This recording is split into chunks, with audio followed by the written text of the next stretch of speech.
Hi, I'm Jared Brener, And I'm Kate Benn. and today we're going to be analyzing To Brooklyn Bridge by Hart Crane. We hope you enjoy. How many dawns chill from his rippling rest? The seagull's wings shall dip and pivot him, shedding white rings of tumult, building high over the chained bay water's liberty. Then, with inviolate curves, forsake our eyes, as apparitional as sails that cross, some page of figures to be filed away, till elevators drop us from our day. I think of cinemas, panoramic slights, with multitudes bent toward some flashing scene, never disclosed, but hastened to again, foretold to other eyes on the same screen. And thee, across the harbor, silver paced, as though the sun took step of thee yet left, some motion ever unspent in thy stride, implicitly thy freedom staying thee. Out of some subway scuttle, cell or loft, a bedlamite speeds to thy parapets, tilting there momentarily, shrill shirt ballooning, a jest falls from the speechless caravan. Down wool from girder into street noon leaks, a rip tooth of the sky's acetylene. All afternoon the cloud-flown derricks turn, thy cables breathe the North Atlantic still. And obscure is that heaven of the Jews, thy guerdon, accolade thou dost bestow, of anonymity time cannot raise, vibrant reprieve and pardon thou dost show. O harp and altar of the fury fused, how could mere toil align thy choiring strings? Terrific threshold of the prophet's pledge, prayer of pariah and the lover's cry. Again the traffic lights that skim thy swift, unfractioned idiom, immaculate sigh of stars, beating thy path, condense eternity. And we have seen night lifted in thine arms. Under thy shadows, by the piers I waited, only in darkness is thy shadow clear. The city's fiery parcels all undone, already snow submerges an iron year. O sleepless as the river under thee, vaulting the sea, the prairie's dreaming sod, unto us lowliest sometimes sweep, descend, and of the curved ship lend a myth to God. The title gives the biggest hint, which is bridge, which means it's connecting two big ideas. So in this case, each stanza has two different ideas. The main one is the beauty of the bridge, and then it goes into the darker, more horror of the bridge. It's an older poem, so we paraphrased it. So in the first stanza, it talks about wings like a bird and freedom, but then it goes right into chained bay waters liberty, so it's two opposing ideas. The second one, it starts talking about a remarkable sails that cross, and then it goes to something pretty straightforward, which is elevators falling. In the third stanza, I tried to kind of translate each part, and I said, I think of skilled art with many people paying attention, never shown but quickly done again, predicted the future to different people on the same screen. So the perspective is changing. And then the fourth one. And then in the fourth stanza, basically all it's doing is like glorifying the bridge and like describing it as like this magnificent, like almost creature with like the sun reflecting off of it, and describing the metal as silver paste and how it's representing freedom within itself. And yeah. In the fifth stanza, it begins, and a bedlamite is pretty much a crazy person. So it's talking about the person running to the wall of the bridge and standing there, and then eventually jumping. And so it's a dark thing by the person jumping off the bridge, and then a jest is a joke. So a speechless caravan is people walking in a line, so it could be the busy people walking past the bridge, not really caring.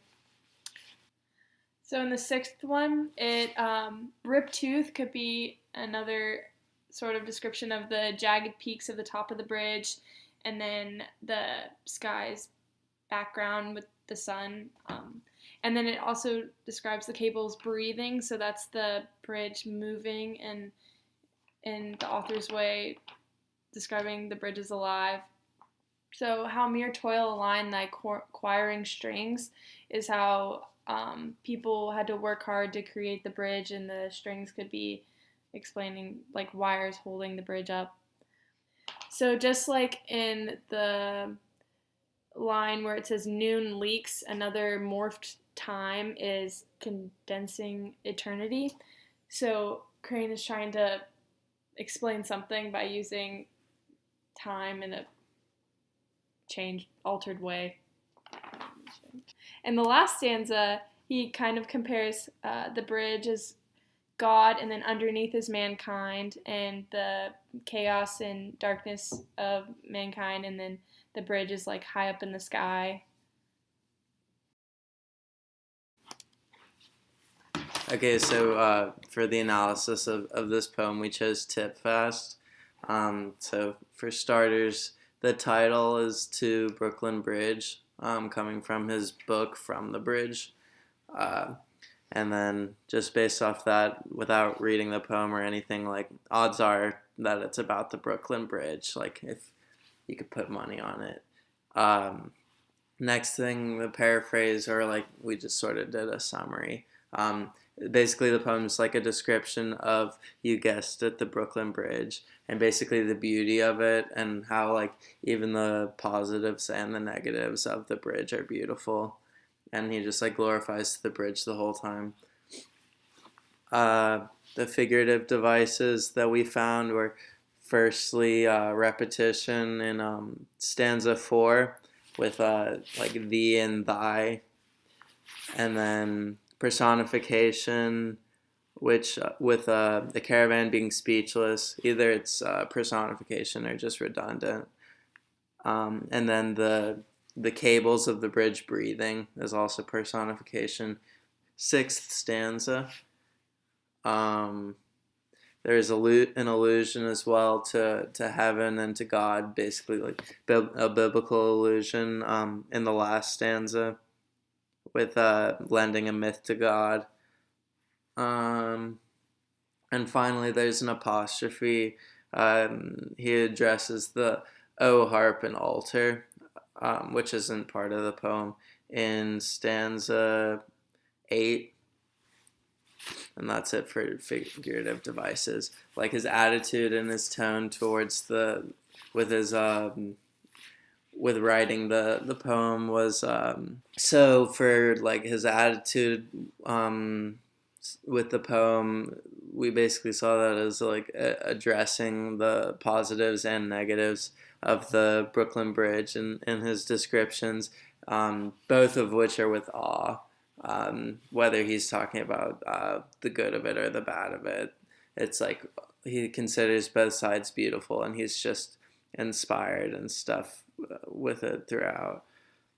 For the shifts, disregard what I wrote right here.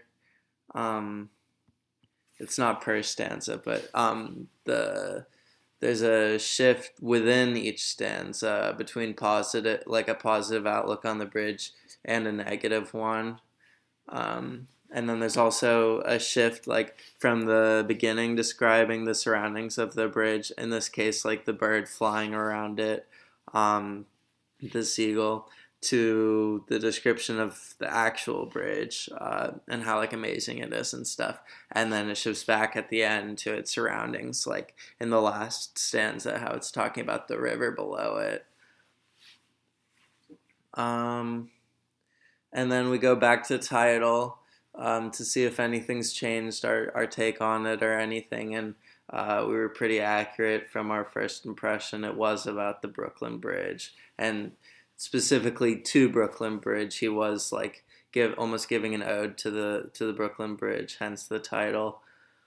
And then finally, for the theme, we wrote some things, whether it's man-made or natural, whether it's a huge structure or minute, some things may carry such beauty and allure as to deserve such strong appraisal which Hart Crane gives in the poem, and even draw a comparison to religious paradise, such as heaven and lending a myth to God and things like that.